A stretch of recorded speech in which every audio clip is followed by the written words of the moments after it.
habe da einen leckeren Roll bei mir. Ich habe mich gerade gefragt vorher, von wo kommen die eigentlich? Ist doch so ein typisches Schweizer Produkt, oder nicht? Ist eine holländische Adresse drauf, ist also kein Schweizer Produkt. Wenn man nämlich etwas als Schweizer Produkt verkaufen will, dann müssen gewisse Voraussetzungen erfüllt sein. Je nachdem, was es ist, müssen 60 bis 100% der Bestandteile von dem Produkt aus der Schweiz kommen oder in der Schweiz zusammengesetzt werden. Zum Beispiel bei den Lebensmitteln ist es so, dass 80% der Zutaten aus der Schweiz kommen. Bei gewissen Milchprodukten sogar 100%. Wenn diese Voraussetzungen nicht erfüllt sind, dann darf man das Produkt nicht als Schweizer Produkt verkaufen. Das ist ein Qualitätsschutz, dass nicht irgendwo irgendjemand auf der Welt ein billiges Messer als ein richtig gutes Schweizer Sackmesser kann verkaufen. Also ein gewisses Maß an Schweiz muss in dem Produkt stecken, sonst darf man es nicht als Schweizer Produkt verkaufen. Jetzt, wie viel Glauben muss in einem Gläubigen stecken, dass er sagen darf, es sei ein Kind von Gott? Oder ganz einfach gesagt, gibt es ein untrügliches Zeichen, dass jemand sicher sein kann, dass er gerettet ist und das ewige Leben hat? Gibt es das überhaupt? Kann man wissen, dass man gerettet ist? Gibt es eine sogenannte Heilsgewissheit? Ich lese aus dem 1. Johannes, Kapitel 2, die ersten 6 Vers.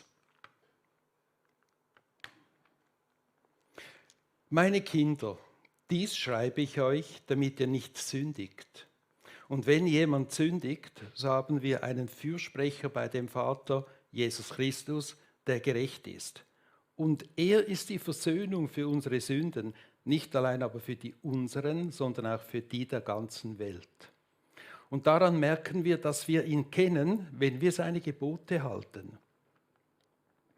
Wer sagt, er kenne ihn und hält seine Gebote nicht, der ist ein Lügner und in dem ist die Wahrheit nicht. Wer aber sein Wort hält, in dem ist wahrlich die Liebe Gottes vollkommen. Daran erkennen wir, dass wir in ihm sind. Wer sagt, dass er in ihm bleibt, der soll auch leben, wie er gelebt hat. In dem Vers 3, wenn wir den zuerst führen, steht jetzt also, und daran merken wir, dass wir ihn kennen. Von wem redet da der Johannes? Wer sollen wir kennen? Der Johannes schreibt von Jesus, wo er in diesen ersten Vers vorstellt, als der sich für uns bei Gott einsetzt und wo uns die Sünden vergeben kann. Und er sagt da gerade, an was wir sehen, dass wir ihn wirklich kennen. Kennen im Sinn von an Jesus glauben. Und daran merken wir, dass wir ihn kennen, wenn wir seine Gebote halten. Johannes meint also, wir können sicher sein, dass wir Jesus richtig kennen, also in der richtigen Art und Weise an ihn glauben, wenn wir seine Gebote halten. Kann das sein? Ist das möglich? Johannes meint also, wir können sicher sein, dass wir Jesus richtig kennen, wenn wir seine Gebote einhalten. Verlangt da Johannes nicht etwas von uns, das doch ins Alte Testament gehört? Das ist doch nicht mehr gültig für uns. Im Alten Testament hat Gott am Volk Israel ein Gesetz gegeben mit über 600 Geboten und Gesetzen und hat verlangt, dass das ganze Volk das einhaltet. Aber gerade Jesus hat doch uns von dem allem befreit. Er ist zu uns auf die Welt gekommen und hat für uns das Gesetz erfüllt, weil es keinem Mensch gelingt, alle die Gebote und Gesetze selber einzuhalten. Genau für alle die Verstöße gegen all die Gebote, für die ganze Schuld der Menschheit, ist Jesus ja so einem fürchterlichen Tod gestorben. Er hat sein Leben für uns hergegeben, dass wir Frieden haben mit Gott. Das Einzige, was doch von uns verlangt wird, ist der Glaube daran, dass Jesus durch seinen Tod uns von dieser ganzen Schuld vor Gott befreit hat. Und darum schreibt auch der Paulus im Galater 2, Vers 16: Doch weil wir wissen, dass der Mensch durch Werke des Gesetzes nicht gerecht wird, sondern durch den Glauben an Jesus Christus, sind auch wir zum Glauben an Christus Jesus gekommen, damit wir gerecht werden durch den Glauben an Christus und nicht durch Werke des Gesetzes. Denn durch Werke des Gesetzes wird kein Mensch gerecht. Da steht es jetzt ja ganz deutlich. Nicht das Einhalten von diesen Gesetzen und Geboten bringt uns die Rettung, sondern allein der Glaube an Jesus Christus rettet uns aus der Verlorenheit. Wieso holt denn der Johannes, der ja selber 3 Jahre lang mit Jesus umgezogen ist, die Gebote wieder führen? Wenn Johannes von der Gebot redet, dann meint er nicht in erster Linie die 10 Gebote plus ganze übrige Gesetze, wo Gott die Israeliten gegeben hat. Wenn Johannes von der Gebot redet, dann meint er alles, was Jesus seinen Jüngern in diesen 3 Jahren beigebracht hat, gelehrt hat und vorgelebt hat. Und dazu gehören unter anderem 2 ganz markante Aussagen, die Jesus gemacht hat. Die eine Aussage, die finden wir in der Abschiedsrede von Jesus. Und dort hat Jesus seinen Jüngern nochmal ganz wichtige Sachen mit auf den Weg gegeben, für die Zeit, wenn er selber bereits im Himmel ist und seine Jünger da allein zurücklässt. Und im Johannes 13, Vers 34 und 35 hat Jesus zu seinen Jüngern gesagt: Ein neues Gebot gebe ich euch, dass ihr euch untereinander liebt, wie ich euch geliebt habe, damit auch ihr einander lieb habt. Daran wird jedermann erkennen, dass ihr meine Jünger seid, wenn ihr Liebe untereinander habt. Jesus fordert also in einem neuen Gebot seine Jünger auf, sie sollen liebevoll miteinander umgehen. Und zwar so liebevoll, dass es ein Merkmal wird von den Gläubigen. Das ist die eine Aussage, die Jesus gemacht hat. Die andere ist folgende. Einer, der die alttestamentlichen Schriften ganz genau studiert hat, ist mal zu Jesus gekommen und hat ihn gefragt, welches das wichtigste und das höchste Gebot sei. Und Jesus hat ihm geantwortet, Matthäus 22, 37 bis 39. Jesus aber antwortet ihm: Du sollst den Herrn, deinen Gott, lieben, von ganzem Herzen, von ganzer Seele und von ganzem Gemüt. Dies ist das höchste und größte Gebot. Das andere aber ist dem gleich. Du sollst deinen Nächsten lieben wie dich selbst. Jesus fordert also in dem neuen Gebot die Liebe. Auch da, bei dem höchsten Gebot, geht es um die Liebe. Und erst noch um eine vollumfassende Liebe, wo uns Menschen im Grunde genommen völlig überfordert. Und im nächsten Vers, im Vers 40, steht, was Jesus noch zusätzlich gesagt hat zu dem größten und höchsten Gebot. Im Vers 40 steht: In diesen beiden Geboten hängt das ganze Gesetz und die Propheten. Und jetzt sind wir wieder beim Gesetz angekommen. Jetzt sind wir wieder da gelandet. Jesus sagt mit anderen Worten, wer das Liebesgebot einhaltet, wem das sollte gelingen, das Liebesgebot einzuhalten, der hält gleichzeitig das ganze Gesetz ein. Gehen wir wieder zurück zum Predigtext und steigen in den Vers 4.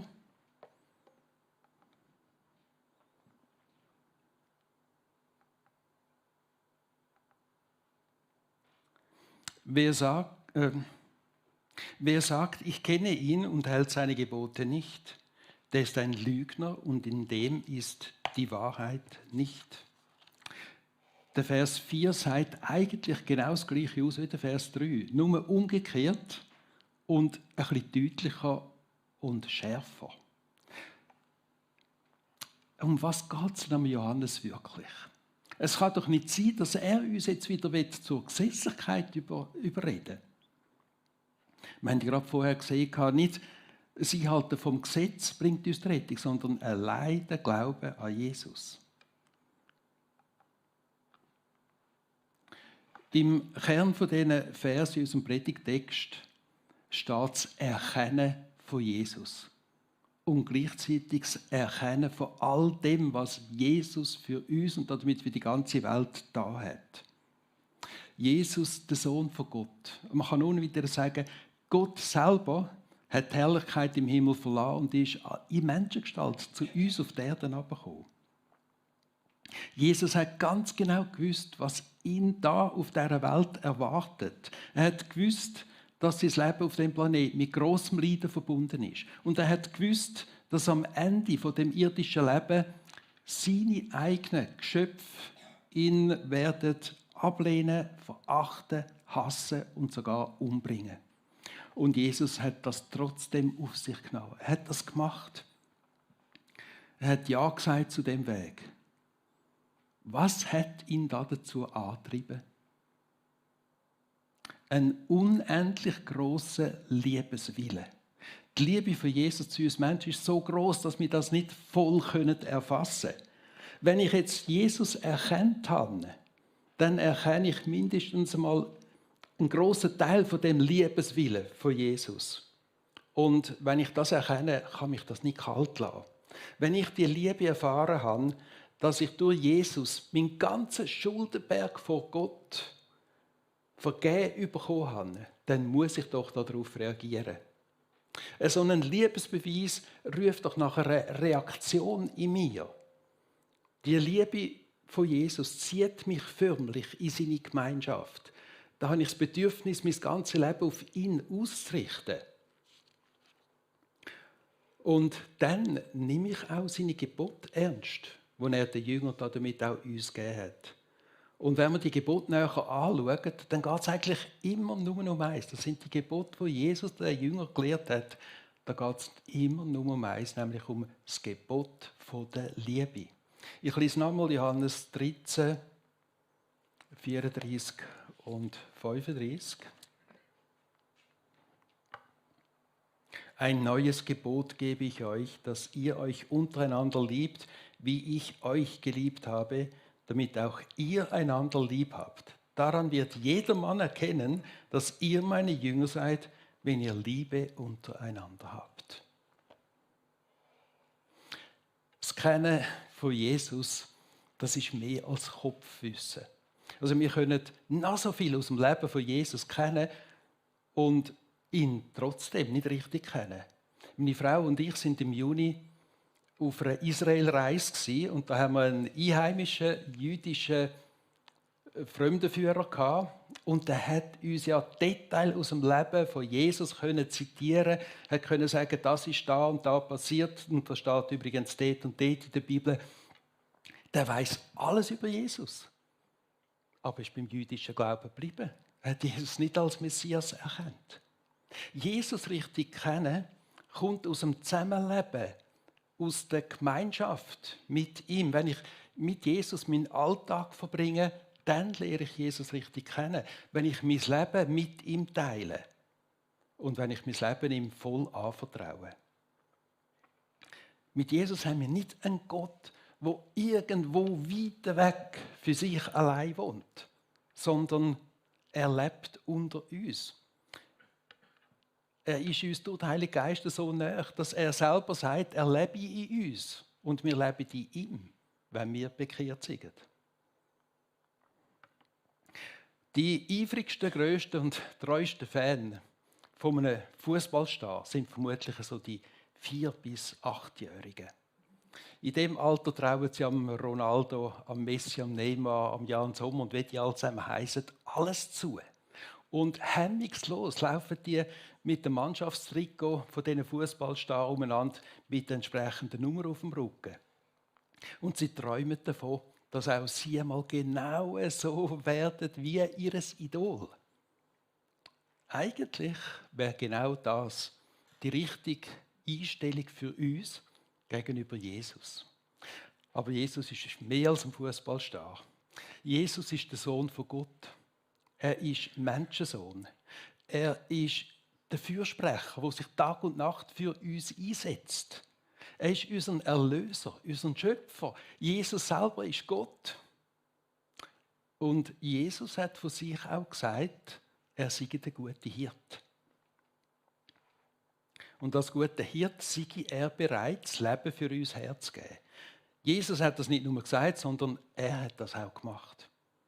Jetzt, wenn Jesus der gute Hirt ist, dann sind alle, die ihm nachfolgen, offenbar seine Schafe.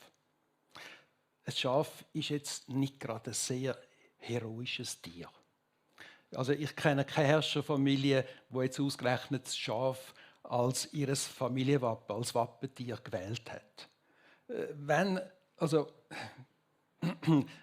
dann wählen sie ein Leu oder ein Einhorn oder ein Adler, so irgendetwas. Das Schaf gilt nämlich eher noch ein bisschen als ein einfältiges, hilfsbedürftiges, aber durchaus liebenswertes Tier.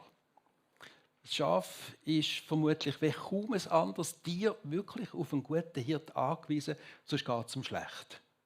Ein Schaf hat übrigens auch eine recht kleine Welt.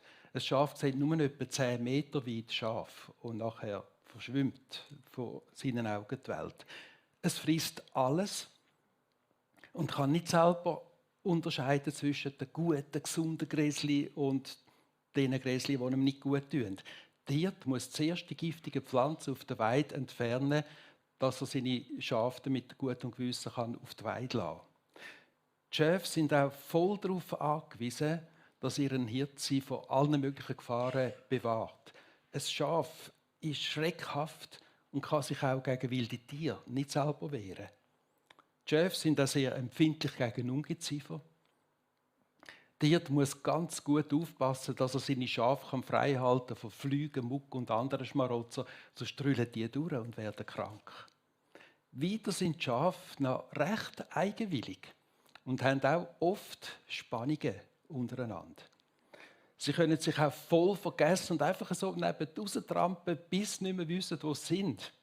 Immer weiter weg von der Herde. Also wenn ein Hirt nicht aufpasst, dann kann es passieren, dass er so Schaf verliert. Ich glaube, ein Schafhirt, der seine Arbeit jetzt wirklich gut machen will, der braucht viel Ausdauer, Geduld, viel Nerven und ganz grosse Liebe zu diesen Tieren. Aber wenn sich ein Schaf vom Hirt voll anvertraut, sich von ihm hüten und pflegen lässt, dann entwickelt sich ein Schaf optimal. Wir müssen zugeben, es ist kein Zufall, wenn wir Menschen in der Bibel mit Schafen verglichen werden. Weil der Charakter von einem Schaf gleicht auffällig am Charakter von einem Menschen. Und so wie ein Schaf auf einen guten Hirt angewiesen ist, wenn es ihm gut gehen sollte, dann so sind auch wir Menschen darauf angewiesen, dass wir einen guten Hirt haben. Und einen besseren als der sich uns ja als der gute Hirt anbietet, gibt es gar nicht. Jesus, der gute Hirt, hat bewiesen, dass er uns Menschen jetzt wirklich unendlich lieb hat. Das hat er bewiesen, indem er sein Leben für uns hergegeben hat. Und vergessen wir nicht, wer Jesus ist. Er kommt nicht von dieser Welt. Er steht über der Schöpfung. Ihm, so steht es in der Bibel, ist alle Macht gegeben im Himmel und auf der Erde. Und das können wir wörtlich nehmen. Unter seinem Schutz sind wir wirklich am besten aufgehoben. Jesus weiß auch besser, was uns Menschen gut tut und was uns schadet. Schließlich kennt er als unseren Schöpfer uns besser als wir uns selber. Und darum lohnt es sich wirklich, auf ihn zu hören, unser Leben auf ihn auszurichten und uns von ihm hüten zu lassen. Wer gewillt ist, in so einer innigen Gemeinschaft mit Jesus zu leben, dem wird es auch immer wichtiger, so zu leben, dass er sich für Jesus nützlich machen kann. Es würde ihm selber wehtun, wenn er durch sein Verhalten Jesus enttäuschen. Und das geht so weit, dass er es eigentlich fast nicht mehr fertig bringt, bewusst etwas zu machen, wo er ganz genau weiß, dass Jesus das stören würde, dass er nicht einverstanden wäre damit, wo ihn traurig machen würde. Anfangsjahr sind meine Frau und ich bei einem befreundeten, gläubigen Ehepaar auf Besuch gewesen. Er reist viel mit dem Auto in ganz Europa umeinander und weiss darum, wie es am Zoll läuft.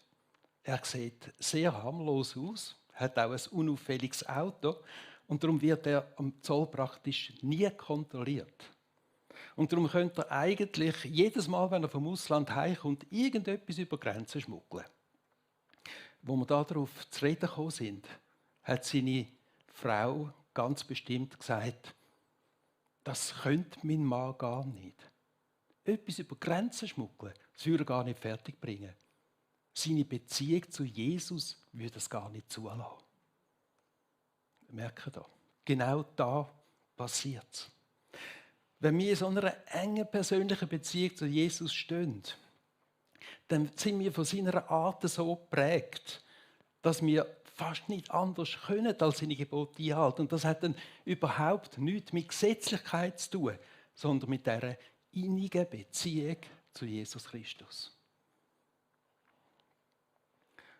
Oder schauen wir mal einen Kantonspolizist näher an.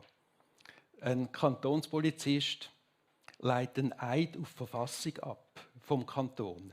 Bei seiner Vereidigung muss er schwören, dass er gewillt ist, die verfassungsmäßigen Gesetze zu befolgen. Und das gilt nicht nur, wenn er die Uniform anhat. Ein Polizist, der in seiner Freizeit immer wieder mit dem Gesetz in Konflikt geraten, ist auf die Länge gar nicht tragbar als Polizist. Von ihm wird verlangt, dass er sich im Dienst und auch als Privatperson an Gesetze hält. Wer zum Glauben an Jesus kommt, der legt keinen Eid ab. Er geht in der Beziehung zu Jesus sogar einen Schritt weiter. Wer gläubig wird, liefert nämlich sein ganzes Leben mit Hut und Haar Jesus aus. Sein ganzes Leben liegt dann in der Hand von Jesus. Wer behauptet, er kenne Jesus und nicht nach seinen Geboten lebt, sei ein Lügner, schreibt da der Johannes in seinem Brief. Der beweise, dass er Jesus eigentlich gar nicht richtig kenne. Das ist das, was der Vers 4 in unserem Predigtext aussagt. Ich bin beim Bibellesen im Alten Testament auf einen Abschnitt gestoßen, der mich gerade ein bisschen verschreckt hat. Im 4. Buch Mose geht es unter anderem um die verschiedenen Opfergesetze. Wer was und wie soll opfern, wenn er wieder mal gegen ein Gesetz verstoßen hat. Es wird dort ganz krass unterschieden zwischen Sünden, die aus Versehen passiert sind, oder Sünden, die in voller Absicht begangen worden sind. Und alle diese Opfergesetze, die wir davon lesen, wo Gott dem Volk Israel gegeben hat, sind nur für die gedacht, die unbeabsichtigt gesündigt haben. Wo irgendetwas in etwas eingeraten sind, wo sie nachher gemerkt haben, dass sie damit ja gegen ein Gesetz verstoßen haben. Aber für die absichtlich, also in vollem Bewusstsein gesündigt haben, hat es keine Möglichkeit gegeben, ihre Sünde mit einem Opfer wieder gut zu machen. Für die hat es nur eins gegeben: Todesstrafe. Ich lese aus dem 4. Mose, Kapitel 15, Vers 30 und 31. Wenn aber ein Einzelner aus Vorsatz frevelt, also voll beabsichtigt, es sei ein Einheimischer oder Fremdling, so hat der den Herrn geschmäht. Er soll ausgerottet werden aus seinem Volk, denn er hat des Herrn Wort verachtet und sein Gebot gebrochen. Ja, der soll ausgerottet werden. Seine Schuld bleibt auf ihm. Ich muss sagen, die Bibelstelle hat mich gerade ein bisschen erschüttert. Und jetzt müssen wir aufpassen, dass wir das nicht einfach so auf die Seite schieben und sagen, das ist Altes Testament, das gilt schon lange nicht mehr. Wir müssen einfach bedenken, wir müssen uns bewusst sein, dass der Gott heute immer noch der gleiche Gott ist, wie schon immer und immer wird sein. Und etwas, was Gott in der Vergangenheit so wichtig war, ist ihm vermutlich auch heute immer noch wichtig. Und so wie Jesus seine Jünger gelehrt hat, hat er ihnen nicht das Leben einschränken. Seine Gebote sind eine Lebenshilfe für seine Jünger und für uns. Und sie sind Leitplanken für ein friedliches und fruchtbares Zusammenleben.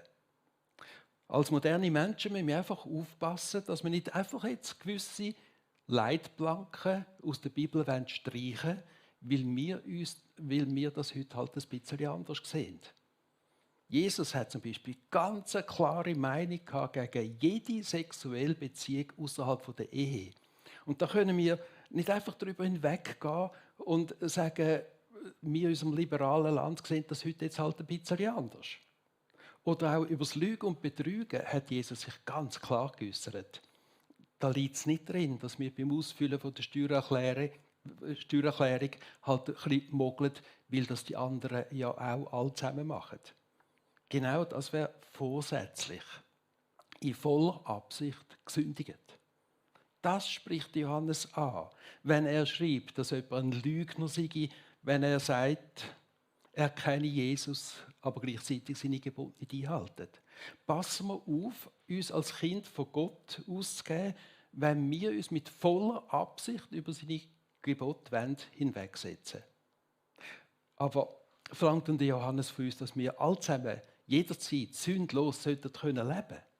Nein, eindeutig nicht. Ein paar Vers weiter vorne in unserem Predigtext, im Kapitel 1, Vers 8, schreibt er: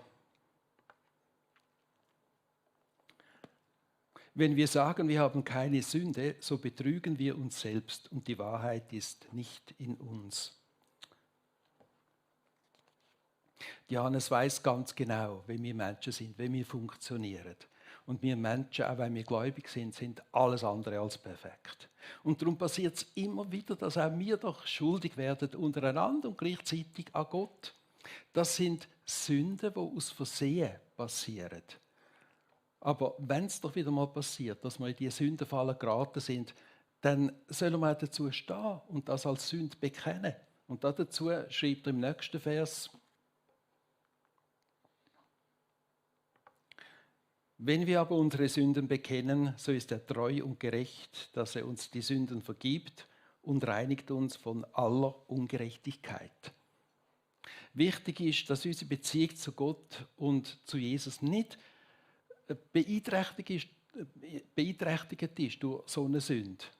Und darum sollen wir alles, was schief gelaufen ist, auch sofort wieder in die Ordnung bringen, indem wir es bekennen und um Vergebung bitten. Und dann im Vers 5 schreibt der Johannes dazu in unserem Predigtext: Wer aber sein Wort hält, in dem ist wahrlich die Liebe Gottes vollkommen. Daran erkennen wir, dass wir in ihm sind. Statt Gebot schreibt der Johannes jetzt da in dem Vers vom Wort. Und wenn er vom Wort schreibt, denke mich das noch allumfassender als dann, wenn er vom Gebot redet. Und wir bringen es auch weniger mit der Gesetzlichkeit in Zusammenhang. Jetzt, was bedeutet da, sein Wort einhalten? Mit dem Ausdruck Wort ist das Wort gemeint, wenn man es in der Bibel findet. Die ganze Bibel ist ja das Wort von Gott. Und in dem Buch teilt Gott uns Menschen mit, was ihm wichtig ist und was gilt. Wenn wir also das Wort einhalten, dann setzt das voraus, dass wir das Wort, also die Bibel, lesen und doch einigermaßen kennen. Und dass wir uns an das halten, was Gott uns in der Bibel mitteilt. Dass wir das Wort als Wegweiser für unser Leben akzeptieren. Das hat dann gar nichts mit Gesetzlichkeit zu tun, sondern eben mit der Liebe zu Gott.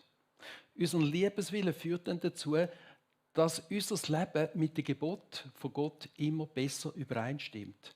Das ist das, was Johannes in dem Vers 5 als vollkommene Liebesbeziehung zu Gott bezeichnet. Und daran können wir sehen, dass wir in so einer innigen Beziehung zu Gott stehen, dass wir sagen können, wir sind in ihm.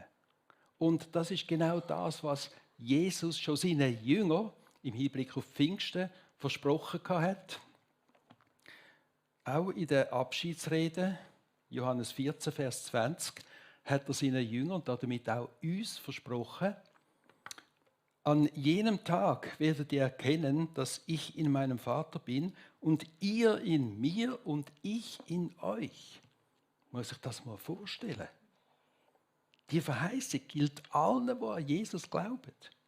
Jesus bietet uns so eine innigste, vertraute Beziehung an, wie sie inniger gar nicht könnte sein. Die Gemeinschaft ist durch den Heiligen Geist so nahe, dass ein Jesus in uns lebt und wir in ihm leben. Und da wird es doch klar, dass die Gemeinschaft gestört wäre, wenn wir ganz bewusst in unserem Leben etwas dulden würden, wo wir ganz genau wissen, dass Jesus damit nicht einverstanden ist. Und darum jetzt auch der Vers 6 in unserem Predigtext, wo steht: Darin wird mein Vater verherrlichen. Moment. Wer sagt, dass er in ihm bleibt, der soll auch leben, wie er gelebt hat. Das tönt nicht nur sehr anspruchsvoll, das könnte einem jetzt fast ein bisschen verschrecken, da könnte man uns jetzt total überfordert fühlen. Kein Mensch kann doch so leben, wie Jesus gelebt hat. Aber das verlangt Johannes auch nicht. Das ist nicht verlangt. Solange wir auf dieser Erde leben als Mensch, wird es uns immer wieder passieren, dass wir untereinander schuldig werden und auch gegenüber Jesus. Aber dann soll man dazu stehen, die Sache bekennen und wieder in die Ordnung bringen. Aber wenn wir in Jesus bleiben, dann sollen wir unsere Gemeinschaft mit ihm nicht absichtlich trüben, indem wir mit unserem ganzen Lebensstil uns immer weiter weg von Jesus bewegen. Wenn er unseren Weg vorgibt, dann sollen wir nicht absichtlich einen anderen Weg gehen. So sind wir unglaubwürdig, wenn wir sagen, wir wollen in Jesus bleiben. Ein Schaf, das vom guten Hirt gehütet wird, das macht Erfahrungen, wo es nicht mehr darauf verzichten will. So ein Schaf muss man nicht zwingen, seinem Hirt nachzufolgen. Es weiss, dass es bei keinem anderen Hirt besser aufgehoben wäre. Und das gilt doch auch für uns, wenn wir mit Jesus so eine innige Beziehung haben, wo wir erkannt haben, dass er wirklich unser guter Hirt ist. Bei niemandem sonst könnten wir es besser haben, als in dieser liebevollen, innigen Beziehung mit Jesus Christus. Und die gelebte Gemeinschaft mit Jesus, die wird uns so zur Heilsgewissheit. Johannes schreibt im gleichen Brief, Kapitel 5, Vers 12: Wer den Sohn hat, der hat das Leben. Wer den Sohn Gottes nicht hat, der hat das Leben nicht. Das ist das Evangelium in Kurzform. Und dazu schreibt im nächsten Vers: Das habe ich euch geschrieben, damit ihr wisst, dass ihr das ewige Leben habt, die ihr glaubt an den Namen des Sohnes Gottes. Wir haben uns am Anfang von der Predigt ja gefragt, ob man wirklich mit Sicherheit wissen kann, ob man gerettet sind oder nicht. Ob es Heilsgewissheit gäbe. Ja, es gibt die Heilsgewissheit. Der Heilige Geist, er bestätigt uns, dass wir ewiges Leben haben, wenn wir mit Jesus Christus, dem Sohn von Gott, in einer innigen Gemeinschaft leben. Und spätestens jetzt merken wir, dass es gar nicht unserem Verdienst ist, wenn uns etwas daran gelegen ist, dass wir nach dem Gebot von Jesus leben. Es hat nichts mit Gesetzlichkeit zu tun. Das Bedürfnis nach dem Liebesgebot von Jesus zu leben, kommt aus dieser innigen Gemeinschaft, wenn er in uns lebt und wir in ihm leben. Das ist das Wirken von Gott, das Wirken von Jesus Christus, das Wirken vom Heiligen Geist. Amen. Ich bete noch beten.